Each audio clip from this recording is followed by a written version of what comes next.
네, 여러분 안녕하세요. 마음멘토 이송입니다.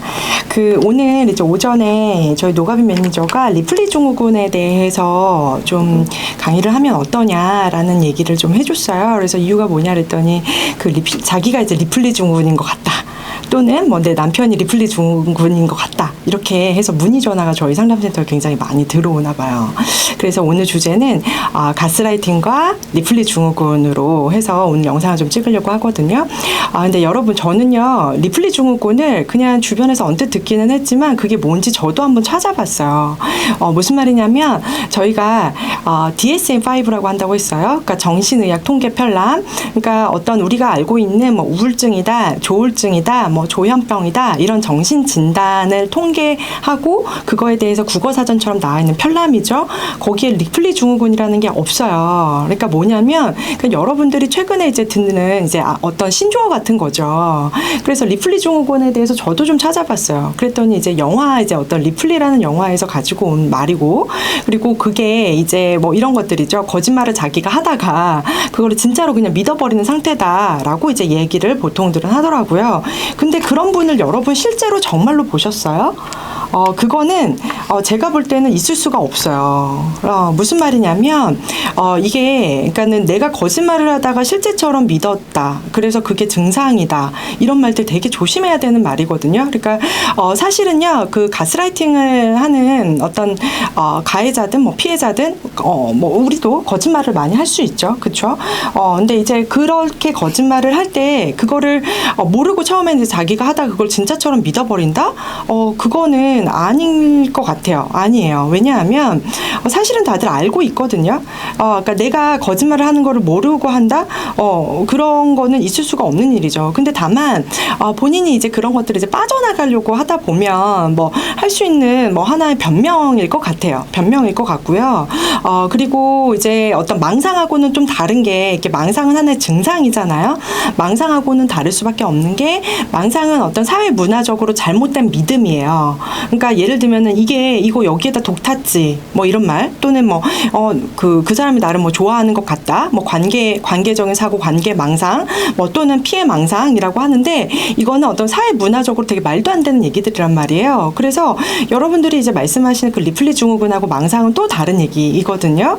그러면은 그 리플리 증후군을 어디에서 주로 이렇게 얘기를 하느냐라고 제가 곰곰이 좀 생각을 해봤을 때 이럴 수는 있을 것 같아요. 예를 들자면 가스라이팅을 계속 했었던 부모한테 내가 자라요. 크게 되면은 어쨌든 간에 대처 기술이라든지 이런 조종 기술을 배울 수밖에 없잖아요.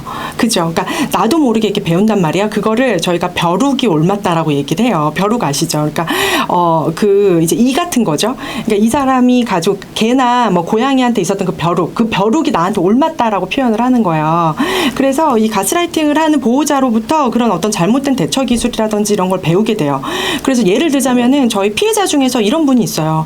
거짓말을 이상하게 하게 된다는 거예요.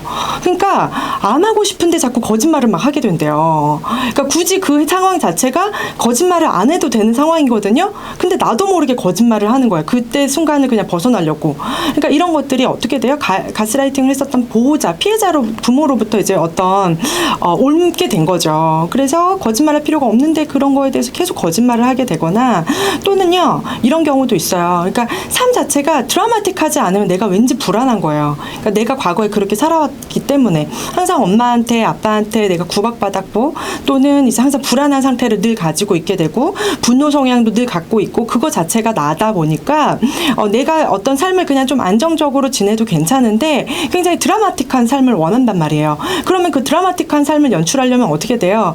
여러분들이 소위 알고 있는 리플리 증후군이 보여질 수밖에 없는 거예요. 뭐냐면은 그냥 말도 안 되는 거짓말들을 막 계속해서 뭐 어떤 사기를 치는 거죠. 뭐 사기를 친다든지 아니면은 뭐 다른 사람들을 굉장히 조롱한다라든지 마치 이렇게 자기가 굉장히 그것을 믿고 있는 듯이 뭐 보인다고 얘기하지만 그건 자기가 거짓말하는 걸 모를 리가 없어요. 모를 수가 없고 그게 그냥 사기가 좀 더 강화된 거죠. 왜 말하다 보면 내가 그걸 진짜 믿으면서 말한다 표현하잖아요.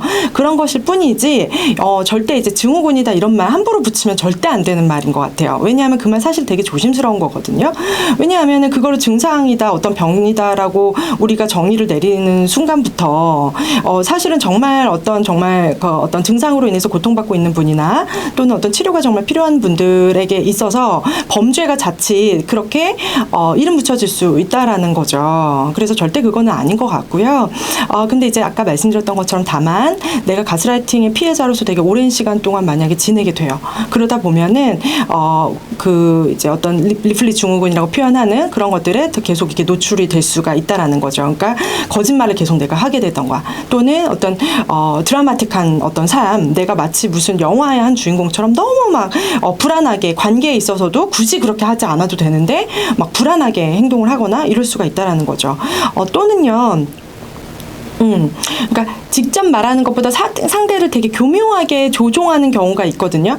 근데 굳이 그렇게 하지 않아도 되는데 그냥 그러니까 솔직하게 얘기를 하면 된단 말이에요. 나는 이런 것들이 불편해. 나는 이런 것들을 해줘라고 얘기를 하면 되는데 그런 말들을 그냥 진실하게 솔직하게 얘기하지 않고 다른 사람을 통해서 이 사람한테 얘기가 들어가도록 한다든지 또는 막 내가 불편한 게 있으면은 그것에 대해서 이 사람을 뒤에서 이렇게 어떤 뒤통수를 친다라든지 그냥 솔직하게 얘기하면 되는데 이런 식으로 조종하거나 또는 이제 그 조종의 기술 중에서 거짓말을 계속하게 되는 그런 이제 일들이 좀 발생을 할 수가 있죠.